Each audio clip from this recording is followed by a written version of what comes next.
you were the yes guy, you were the hard work guy for all these years. And also like just the background and like family you come from, like it's very blue collar type work ethic. And to have to shift your mindset to not necessarily like white collar, but I don't have to be this like super hard work guy. But also that's what got you there. And I'm curious of like, do you think that it's just a matter of time for people where like they work hard enough that eventually they don't have to be that anymore? Is it like certain moves they have to make, or what does that look like? Yeah, I mean, just like to kind of give brief backstory, I started a business in kind of the photo video niche. I started building it in my home state of Mississippi, and it just like wasn't doing very well down there. It just like honestly, it was just like one of those situations where the environment just like wasn't ready for it and just like couldn't support it. Like the economy of Mississippi like just like doesn't really have a need for photo video because when you're in a very poor state like Mississippi, like photo video becomes a luxury and not a need for a lot of businesses. So I kind of just like picked everything up and moved operations to Chicago because I had a few people in my network here and there was a lot more opportunity here, or at least they were telling me that. And so I picked everything up and basically started from scratch. I had a few leftover opportunities in Mississippi that I kind of handled throughout my first year of moving here to Chicago, which I'll touch on more in a second. But for the most part, like I didn't have anything lined up here. I barely had anything at all. I moved here. Like I'm very famous for telling people that, and I literally, we're going to hunt down my bank statements one day to confirm this. But if I remember correctly, the night that I moved all of my stuff into my new apartment up here, I had $102 to my name. So I had nothing. So trust me when I tell you that I've been in that season of life where you have to do everything. You are the email person. You are the phone call person. You are the appointments person. You are the shooter. You are the editor. You are this, you're that. You're all of those things. And I've actually done all of those roles for the last 4 years of me being in Chicago. I moved here in 21, June of 2025 will make 4 years being here. And it wasn't until January of this year that I started outsourcing. You know, and that's why I also talk about how people tend to underestimate where they're at in the timeline of when to start outsourcing and when to start saying no to things. Because looking back at my life the past 4 years, I really should have started outsourcing at least last year, really. Again, like as you kind of bring up, one, you make a lot of decisions out of fear. You're very scared that you're not going to have any money. You're scared that more opportunities aren't going to come. You're scared that you're not going to be able to put food on the table, especially someone like me who I moved here in June of 21, and then I got married to my now wife, Emma, in June of 22. So I moved here, built a business, was building a business from scratch, and then also got married. And so then I was responsible for another person. I had to feed them too. I had to clothe and house them too. So I totally get when there's like a season of life where you have to be all of those things, but the problem is that I think people don't hold the same weight to saying no as they do to the beginning phase of life. And I'll explain what I mean, or beginning phase of business. At the beginning of business, we hold a lot of weight to the fact that we need money to pay our bills. We need a lot of money, or we need money to put food on the table. Like we hold so much weight to that. That's why we panic when we don't have any work coming in correctly. And when it comes to this other transition of you have to start saying no to opportunities. First, like maybe I need to stop here because I'm getting a little too far on a tangent. Like I think we need to break down why you should start saying no to begin with. Why you need to make this painful transition at all. Why do we need to make this painful transition? Yeah, I think that if you say yes to everything, then it's kind of the conversation of like niche or not.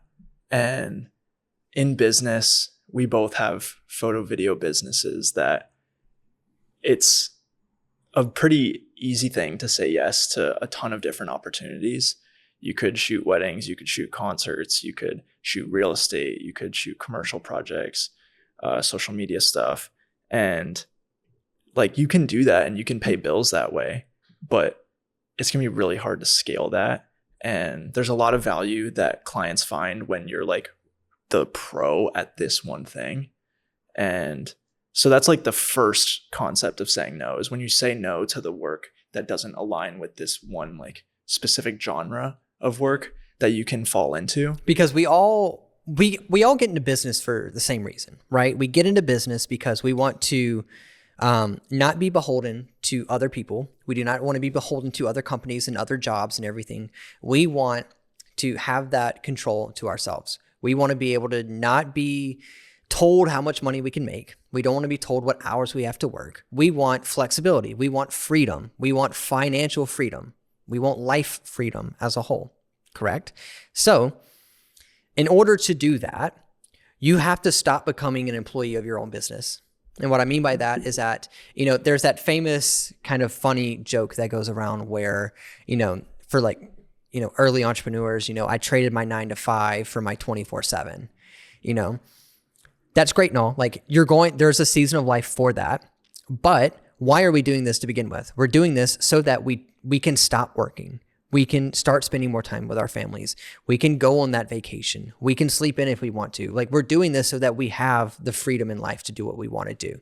Ultimately, you cannot get to that point in life, in business, until you learn that you have to scale.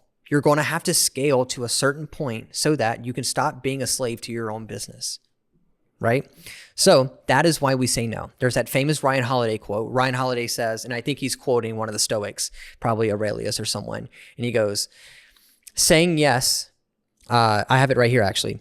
Saying yes is saying no to everything else. Saying yes to any opportunity that comes across your desk is also saying no to any and every other opportunity that yes could have been replaced with. So when we want to scale, we have to learn that we got to stop saying yes to everything, because then what that's going to do is force you to say no to the opportunities that actually allow you to scale, actually allow you to grow. We've talked about this in the past where like truly you spend the first 75%, 60% of your, you making your business, you're just refining. You start broad, you start the widest part possible of your business and your niche, and you're just slowly refining your way down. You're slowly refining yourself closer and closer and closer to that one thing that you're going to do really, really well. Like, as you were just saying, people who are really good at one thing sell really well. That's why people say niche down. You look at billionaires like Richard Branson or Bezos or whoever. Like, it's actually kind of funny that people talk so much about diversification when, if you look at all of the really ultra successful in life and the really high performers, they all got rich doing one thing. Richard Branson, he got rich from Virgin. Bezos got rich from Amazon. Bill Gates got rich from Microsoft. Like, you don't hear Bill Gates talk about diversifying. You don't hear him say, oh yes, like I was working on Microsoft, but I was also working on this thing. And then I just want to be really diversified. So I also did that thing, they all refined down to the one thing that they wanted to do, and they did that thing. Right. So bringing this all together, you're going to get to a point in your life where you got to scale. It's either scale or be stuck. And if you're stuck, then you're defeating the purpose of this whole business thing. I don't know anyone who starts a business just so that they can be an employee for themselves. In the sense that, I don't know anyone who willingly trades a 9 to 5 so that they can go work 24/7 for the rest of their lives. No, we understand that there's a cost, there's an opportunity cost there of, we're going to trade our 9 to 5 now and we'll have to work 24/7 now. But in return, if we work 24/7 for a short period of time, we can work whenever we want and however we want for the rest of our lives.